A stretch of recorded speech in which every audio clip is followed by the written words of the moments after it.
Bonjour à vous et ravi de vous retrouver donc dans cette seconde vidéo sur les procédés PIT. Donc dans la première, vous avez vu, on a présenté le monde duel, les conséquences si on l'aborde d'un point de vue clivé, séparé ou opposé, et comment donc on pouvait tendre à ce que des traditions les plus anciennes, au courant les plus novateurs, on est amené à revenir à une forme d'unité. Donc on pourrait dire que le système PIT est cette voie qui nous permet d'aller de la dualité à l'unité. Donc je vais vous présenter en fait ces principes, ces grands axes de fonctionnement et voilà les méthodes et les éléments sur lesquels vraiment on s'appuie pour travailler dans ce système PIT. Parce que PIT c'est un système en fait, c'est un ensemble de environ 15 procédés. Il y en a un peu plus et puis en plus ils se combinent, donc évidemment que de par des combinaisons, ils sont voilà, ça crée des procédés dans les procédés. Donc les procédés PIT, on va dire au nombre de 15 pour la structure de base. Et chaque procédé est une méthode à part entière. C'est vraiment, chaque procédé peut être vraiment une méthode à part entière. Si ce n'est que ces procédés qui ont été créés par un monsieur qui s'appelle Živorac Slavinski, qui est d'origine serbe. Ce monsieur en fait est un chercheur, voilà, un chercheur en psychologie, un chercheur aussi dans la quête du sens, qui est un énorme voyageur aussi parce qu'il a voyagé partout dans le monde, avec évidemment cette question qui est, mais voilà, on a des tas de méthodes, et finalement on a des méthodes les unes à côté des autres, et lui il cherchait en fait la méthode.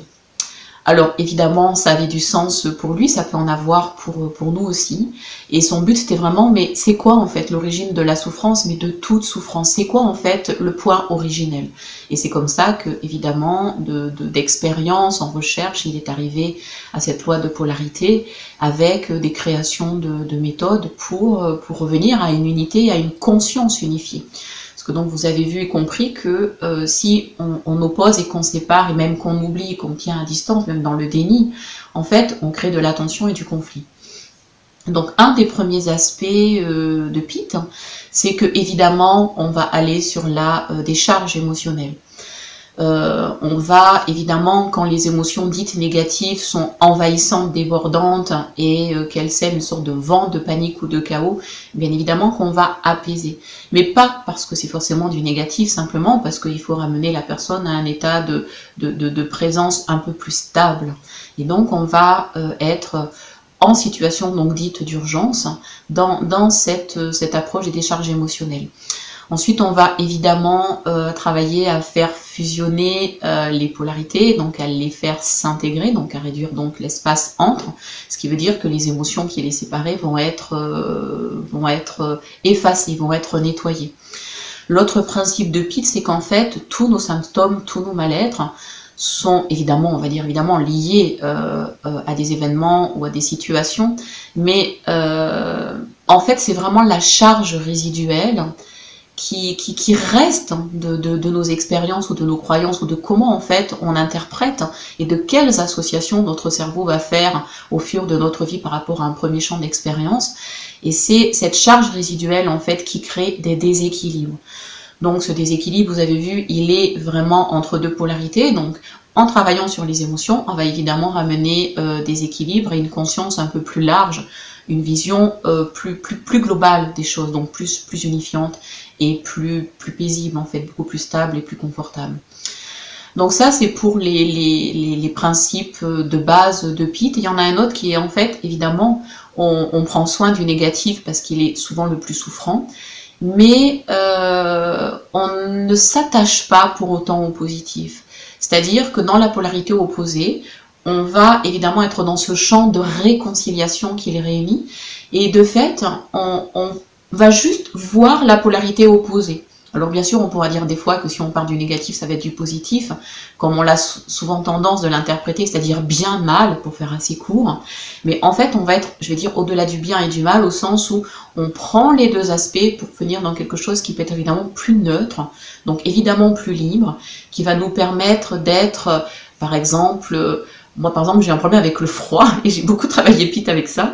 Et être dans quelque chose, le chaud, évidemment, je peux être bien avec ça, mais dans le froid aussi. Et c'est vraiment aussi être en paix avec différents aspects aussi de la création. Évidemment qu'on peut avoir des préférences, mais ça veut dire aussi qu'avec l'autre aspect, on est vraiment paisible, on est vraiment OK. Et du coup, la vie peut se dérouler avec une alternance, et ça c'est l'autre principe de Pite, hein. C'est-à-dire que il y a une loi d'alternance, il y a des cycles, il y a l'hiver, il y a l'été, il y a le haut et le bas, il y a vraiment le jour et la nuit, il y a l'ombre et la lumière. Et dans cette double reconnaissance de ces deux aspects de la réalité en leur polarité, il y a forcément mouvement, et le mouvement, rappelez-vous, c'est la vie. Et c'est-à-dire que dans Pite, on a observé qu'il y a un problème dès lors qu'on fige sur une croyance, une pensée, une vérité, qui est une pour nous, mais elle est autre pour l'autre la plupart du temps. Donc si on fixe et qu'il n'y a plus de mouvement, on n'est plus dans le mouvement de la vie, on ne peut plus être dans l'expression vivante de la vie. Et c'est un peu, si je caricature, si on se fige dans une vérité, et qu'est-ce qu'on apprend d'autre? Et comment on apprend de l'autre aussi? Et donc Pite vient vraiment nous inviter à voir toujours, à tisser, à être dans le mouvement. Et c'est vraiment une dynamique de vie qui est enrichissante, parce qu'elle nous amène à se découvrir à travers l'autre. Évidemment, on se découvre à travers l'autre. Alors ça, c'est pour les grands principes de base. Alors après, comment on s'y prend? Alors c'est peut-être, je vais être honnête, un peu difficile à expliquer parce qu'il y a différentes méthodes et qu'elles sont très différentes. Donc je verrai au fur et à mesure dans les aspects pratiques, et je ferai pour ça une autre vidéo. Et il est vrai que Pite, on travaille évidemment sur des plans très concrets, très manifestés, très matériels, mais aussi on va dans des espaces infiniment subtils, même très subtils. Et de fait, c'est un des procédés dans lesquels on a évidemment beaucoup d'interactions avec la personne. Donc là, j'utiliserai des procédés qu'on peut faire sur ce support de vidéo. Et de toute façon, je vous les expliquerai de façon à vous donner aussi les clés pour pratiquer seul. Moi, c'est vraiment ma dynamique de travailler comme ça. Donc, on va faire, mais de façon à ce que vous puissiez vous approprier des clés. Je vous assure que vous en aurez et que ça fonctionne. Voilà, alors qu'est-ce que je voulais dire de plus? Oui, alors comment est-ce qu'on fonctionne? Donc on utilise plusieurs points. Donc déjà, on utilise, par exemple, Pite emprunte à l'EFT. C'est, on va dire, certains disent que c'est de l'EFT quantique. C'est une forme, mais on emprunte des points, mais avec Pite, on n'est que sur quelques points. On ne les fait pas tous, et en plus on ne tapote pas, on pose. Et on alterne pour travailler cerveau gauche, cerveau droit, donc on a des points, et je vous les réexpliquerai dans la vidéo suivante. Donc des points d'acupuncture qui sont des portes d'entrée, c'est comme si on dialogue en fait avec le corps, et donc l'énergie résiduelle que le corps a pris, et donc on va travailler avec ces points.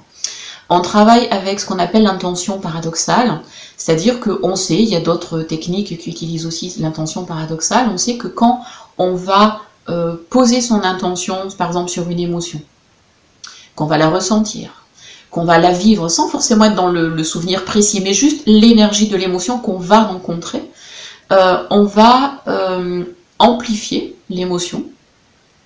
Et quand on amplifie sur un endroit en fait qui est absolument presque absurde, qui devient un non-sens pour tout le monde, il y a un point de bascule. Et ce point de bascule nous fait arriver à je dirais, à une vérité de loi qui est bah non, je suis pas que ça, bah non, ça s'est pas passé que comme ça. Et on bascule sur l'autre polarité. Et on arrive à retrouver comme ça des équilibres. Donc on a les points, l'intention paradoxale, on utilise beaucoup la respiration, beaucoup la méditation, évidemment beaucoup la parole et beaucoup le symbole. Et des fois l'inversion psychologique qu'on peut retrouver en EFT quand il y a soit des résistances qu'on peut appeler aussi sabotage, et pour aller voir aussi les bénéfices secondaires. Donc ça c'est pour les clés majeures, et la dernière clé c'est qu'on va utiliser concrètement les 4 éléments qui sont en fait les éléments avec lesquels on appréhende le monde. Donc le monde, évidemment, donc vous avez vu polarité matériel, immatériel, matière, énergie, corps, esprit. Et ces éléments du monde nous donnent des informations. On est sur un plan informationnel. Et l'information se traduit par 4 aspects. Donc d'abord, évidemment, on a l'image. Donc le pouvoir des images. Vraiment, vous avez dû voir combien ça peut impacter. L'image, ce qui nous reste d'une situation, de ce qu'on voit, je vois ce que je vois. Ensuite, je sens. Donc c'est la sensation physique, et ça, c'est le langage du corps. Le corps, il sent. Il a des sensations, et c'est vraiment la façon dont il me renseigne et dont il me dit, lui, ce qu'il vit. Donc évidemment, ça c'est une autre écoute. Ensuite, on a le langage du mental avec les pensées. Et les pensées, c'est aussi ok parce que ça constitue un support d'interaction avec la réalité et aussi avec nous-mêmes. Et ces pensées, évidemment, elles disent des choses par rapport à ce qu'on voit et par rapport à ce qu'on sent. Et donc, bien sûr, on a le champ des émotions par rapport aux sentiments, par rapport au cœur, par rapport vraiment à ce mouvement d'énergie. Et donc, dans Pit, on va rencontrer l'émotion à travers l'énergie qui est là résiduelle. Et donc cette émotion, on va la transformer pour passer, on va dire, des émotions globalement de stress, de survie, à travers la colère, la peur, la tristesse, et puis évidemment toutes les nuances qu'il y a autour ces émotions majeures, à des émotions qu'on appelle et que j'appelle élevées, des émotions plus élevées, qui sont des émotions de création. Et dans Pit, il est vrai qu'on devient alors plus conscient. C'est délicat de le dire comme ça, mais en tout cas, si on unifiait la conscience, évidemment que le plan de notre conscience va changer. Et en changeant, il va nous changer, il va nous transformer. Et quand notre point de vue devient plus unifié et donc plus unifiant, ça paraît quand même assez évident que le plan de la conscience et donc de la responsabilité de conscience s'active aussi en même temps, mais on devient plus responsable, mais aussi plus autonome, et aussi plus créateur, et puis aussi plus libre dans le sens de plus lucide. On est moins évidemment dans un état de confusion. Alors bien sûr, les polarités sont immenses, infinies, multiples, et il y a beaucoup de polarités qu'on peut unifier pour revenir à quelque chose qui va être beaucoup plus paisible en soi et beaucoup plus posé, plus stable, plus clair. L'ensemble des polarités sont fondées pour la plupart sur ce qu'on appelle dans les procédés Pit le code premier, le code originel. Et on a tous, c'est un petit peu comme la première brique de notre existence sur laquelle en fait toutes les autres sont fondées.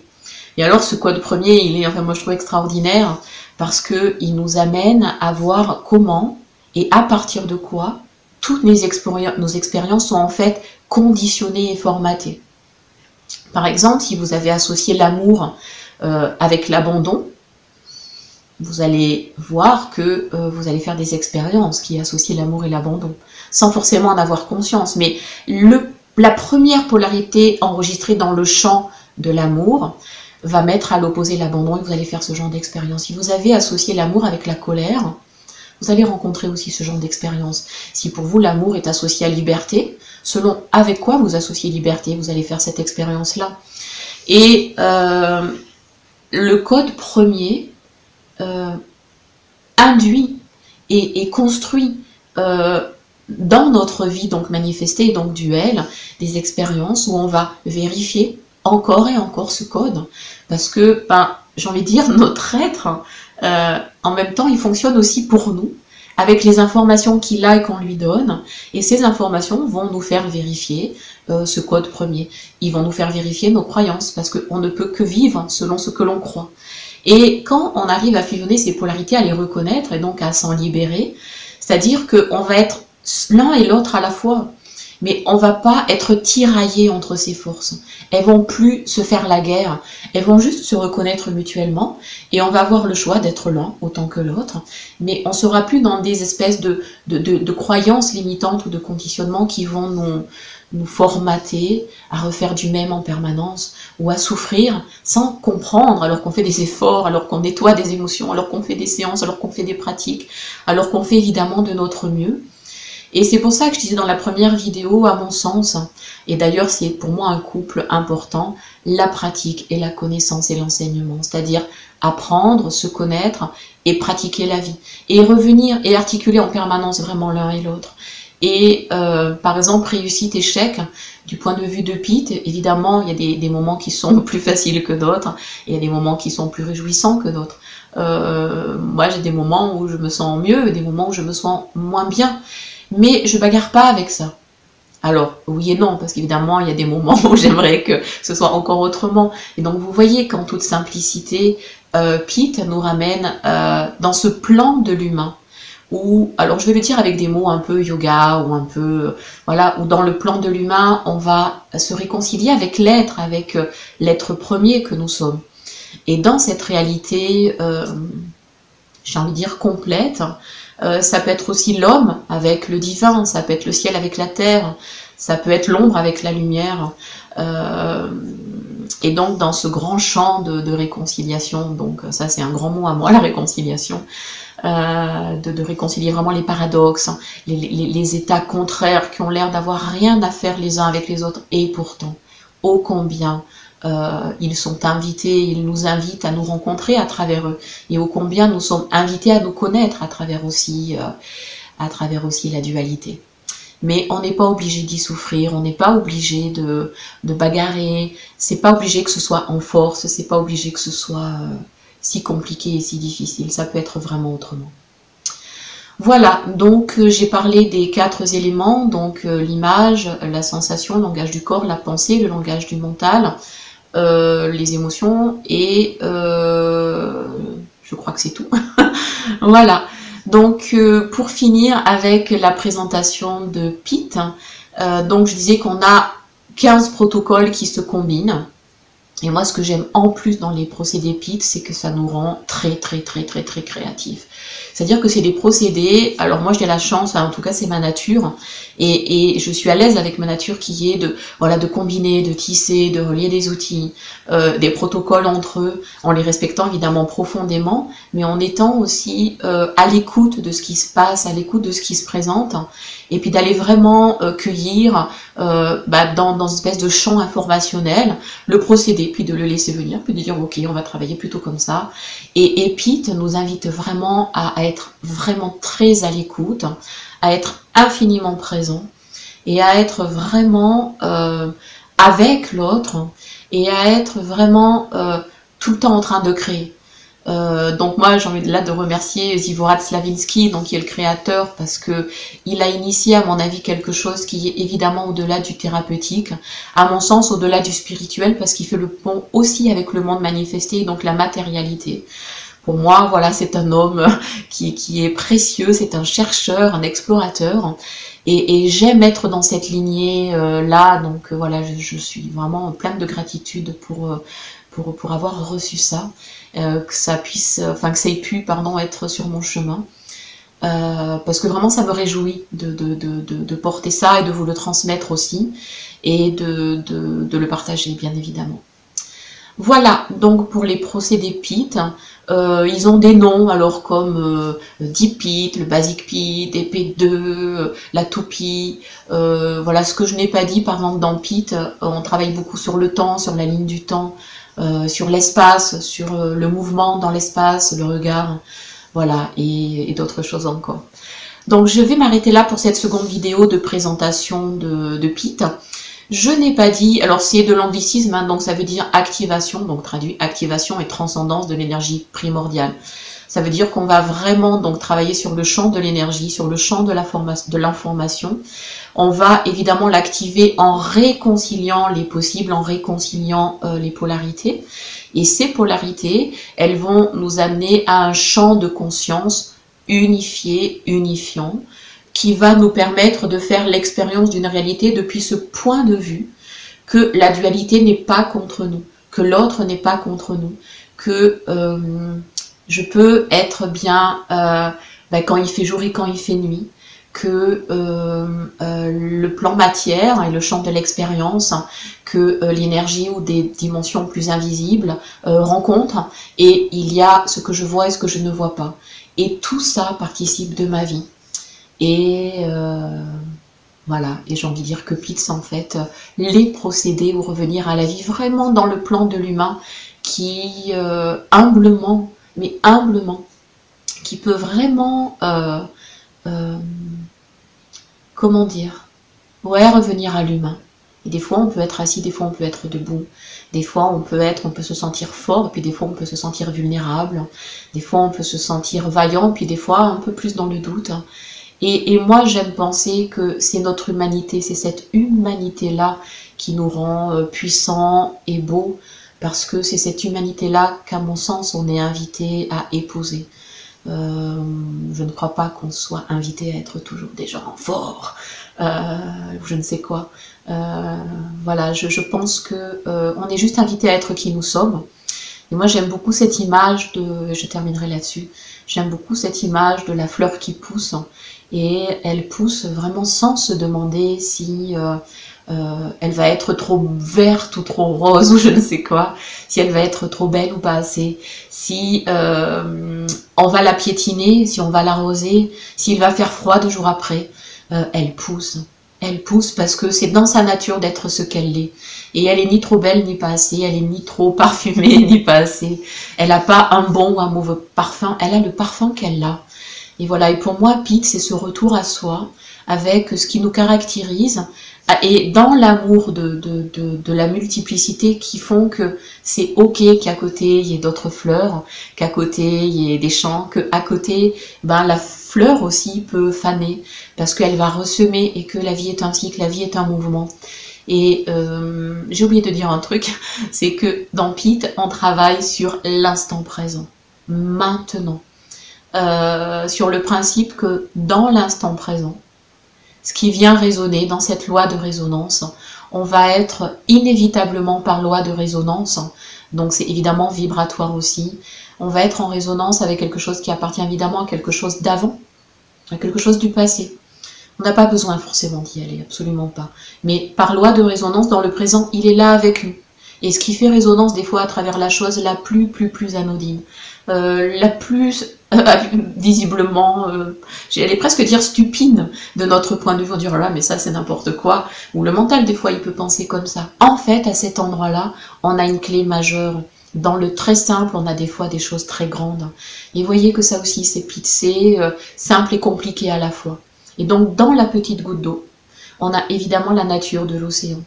Et je ne sais plus le titre de ce livre-là, sur quelqu'un qui a étudié dans la forêt, sur un cercle, un mètre carré, pardon, il a étudié la forêt. Et il a étudié la vie de la forêt à travers juste une chose. Voilà, donc avec Pete, c'est ce qu'on fait à travers une chose. On a des informations sur l'ensemble et on peut connaître l'ensemble et on peut y travailler selon les besoins évidemment de la personne du moment en partant de l'instant maintenant. Et donc c'est une pratique qui nous ramène aussi beaucoup à l'instant. Évidemment, ça nous centre. Voilà, donc je suis ravie de ce partage. Voilà, si vous avez des questions, vraiment posez-les parce que autant que je peux, j'y répondrai. Autant que ce soit évidemment en ma capacité, je le ferai. Et voilà, questionner, mais je vous invite vraiment voilà, à recevoir, à observer vraiment peut-être aussi le mouvement que ça fait chez vous, peut-être si ça réagit, peut-être l'aspect qui vous fait réagir, et à mon avis, vous avez déjà cet endroit-là, quelque chose que vous pouvez aller regarder ou qu'on pourra aller regarder ensemble. Mais juste, voilà, prenez note et observez sans jugement, juste de l'information, et puis dire, ah oui, ok, ah ouais, et puis d'être avec ça, voilà, simplement, très simplement. Voilà, moi je vous remercie et je vous retrouve dans la prochaine vidéo pour une pratique et je vais vous la présenter dans la prochaine vidéo. À plus tard, j'allais dire à tout à l'heure, mais à plus tard et tout à l'heure aussi. À tout de suite.